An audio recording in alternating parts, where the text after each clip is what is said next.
It's a common and frequent argument I've heard while reporting on gun reform in our state. We believe that there are laws on the books that could already be used. The gun laws that are currently on the books aren't being enforced. Criminals don't follow laws, as we know. Everything that happened at MSU, complete tragedy, was already illegal. Did the system of laws we already have in place fail? Why implement more laws if we're not enforcing the ones we already have?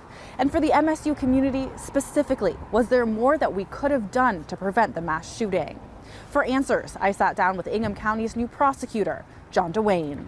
Yes, I take a very strong stance on people that commit violent crimes, especially with the use of firearms. Dewane tells me his predecessor, County Prosecutor Carol Seaman, followed the letter of the law in the case of the MSU shooter when she offered him a plea deal after his arrest in 2019 for carrying a concealed weapon.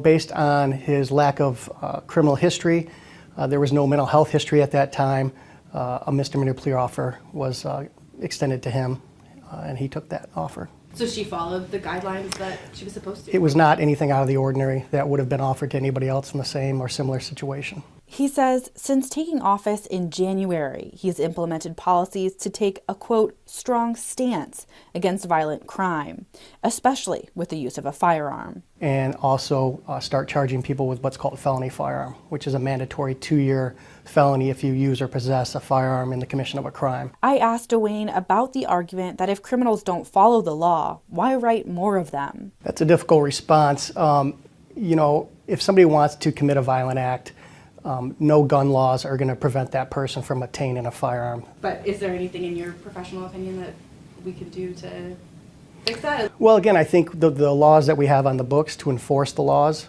and I think, again, the recent legislation that's proposed will help reduce violence in our community and make our community safer. But we do need to enforce the laws that are on the book and hold people accountable for their actions.